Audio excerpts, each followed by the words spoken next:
नमस्कार, आप देख रहे हैं अमर उजाला.com और मैं हूं आपके साथ डिम्पल सरोही। उम्मीद है आप सभी बेहतर होंगे और अपने स्वास्थ्य का ख्याल रख रहे होंगे। जैसा कि हिंदी कैलेंडर के अनुसार 22 जुलाई से सावन का महीना शुरू हो रहा है। ये बरसात का भी मौसम है। इस मौसम में बारिश के कारण कई तरह की बीमारियां होने का खतरा बढ़ जाता है। सावन के महीने में साफ सफाई के साथ साथ ही खान पान की चीजों का भी ध्यान रखना आवश्यक हो जाता है। खान पान की चीजों से कुछ चीजें ऐसी हैं जिनका हमें परहेज करना चाहिए। इस मौसम में वायरल बीमारियां भी हमें अपनी चपेट में आसानी से ले लेती हैं। आयुर्वेद के अनुसार ऐसे में स्वस्थ रहने के लिए अधिक दूध, दही और नॉनवेज के सेवन से परहेज करना चाहिए। सावन में कैसे खान पान का ध्यान रखें, इस बारे में आज हम आपको बताने वाले हैं, तो ये वीडियो एंड तक जरूर देखना।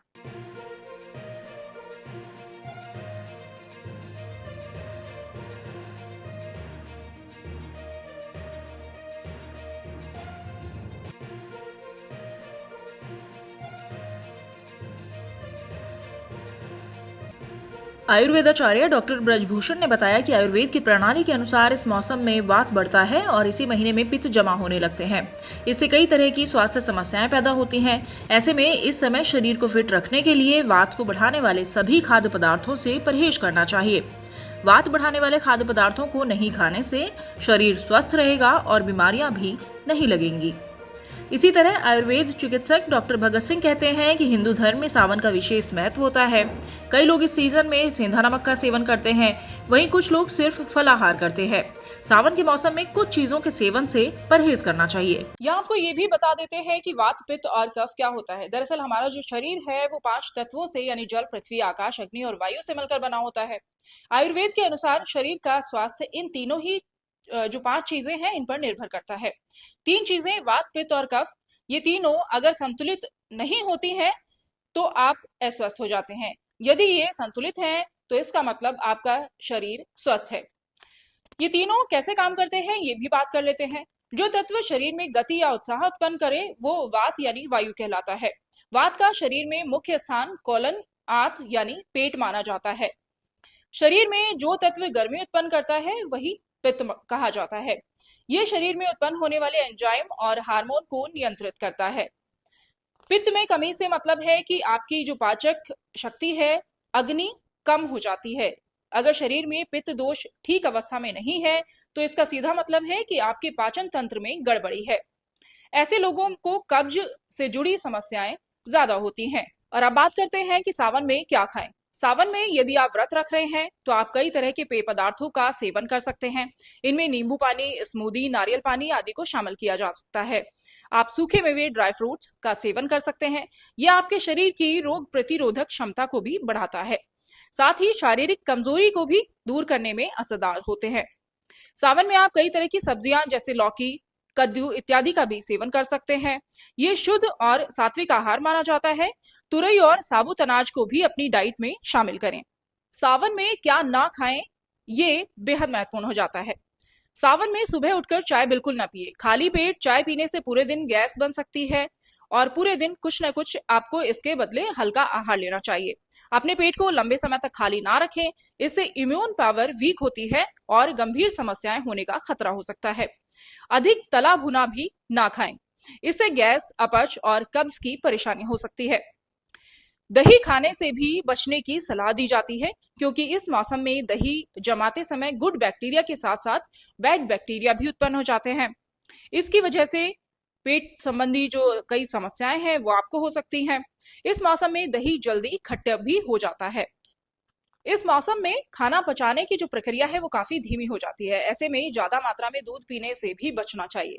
दूध शरीर में पित्त को बढ़ाता है। आयुर्वेदाचार्य जो हैं वो सलाह देते हैं कि नॉनवेज खाने से भी बचना चाहिए क्योंकि इस मौसम में कीटाणुओं का जो प्रजनन है वो तेज हो जाता है। ऐसे में नॉनवेज खाने से शरीर में कई तरह की बीमारियां लगने का खतरा बढ़ जाता है। इनको पचने में समय लगता है क्योंकि ये गरिष्ठ भोजन है, जिस कारण पेट में गैस और अपच की समस्या हो सकती है। सावन में खान पान को लेकर क्या सावधानियां बरतें, इस बारे में और अधिक विस्तार से बता रहे हैं मेरठ के आयुर्वेदाचार्य डॉक्टर सुब्रतो सेन। नमस्कार, मैं डॉक्टर सुब्रतो सेन, आयुर्वेदाचार्य। आयुर्वेद का सिद्धांत है स्वस्थस्य स्वास्थ्य रक्षणम आतुरस्य रोग विमोक्षण, अर्थात स्वस्थ मनुष्य की स्वास्थ्य की रक्षा करना और रोगी मनुष्य को रोग से मुक्त कराना। जी हाँ, ये हमारे आयुर्वेद का सिद्धांत है। आने वाला समय बरसात लेकर आ रहा है और बरसात यानी बीमारियों का मौसम। मैं आपके समक्ष कुछ चीज़ें प्रस्तुत करूंगा जिससे आप बीमार होने से बच सकते हैं, और उसमें खान पान का ध्यान रखना अति आवश्यक है। तो आइए चलते हैं कि हमें इस बरसात के मौसम में क्या खाना है और क्या नहीं खाना चाहिए। बरसात के मौसम में विशेष तौर पर जो हमें खाना चाहिए वो खाने में हमें सबसे ज़्यादा फलों का ध्यान रखना है कि हमें फल अधिक लेने चाहिए। फल में सेब, अनार, जामुन, केला, चेरी, नाशपाती का सेवन करना चाहिए। सब्जियों में लौकी, करेला, कद्दू, टिंडा अधिक खाएं। गर्म पानी का प्रयोग करें, क्योंकि गर्म पानी के प्रयोग से हमें जुखाम, खांसी और बुखार से राहत मिलती है। गर्म सूप का सेवन करें, हर्बल टी पिएं और विशेषकर हल्दी वाला दूध रात्रि में जरूर लें। बरसात में बैक्टीरिया का इन्फेक्शन बढ़ जाता है, इसलिए हमको पालक, पत्ता गोभी, ब्रोकली आदि से दूर रहना चाहिए। और साथ ही जो सी फूड हैं यानी कि मछली आदियों से भी हमें दूर रहना चाहिए। मदिरा का सेवन बिल्कुल ना करें, इससे दूर रहिए। इन सब बातों का अगर हम ध्यान रखेंगे तो हम बरसात में बीमार होने से बच जाएंगे। धन्यवाद। अगर आप ये वीडियो YouTube पर देख रहे हैं तो हमारे चैनल को सब्सक्राइब करें और बेल आइकन को दबाना ना भूलें। अगर आप Facebook पर ये वीडियो देख रहे हैं तो हमारे पेज को लाइक करें।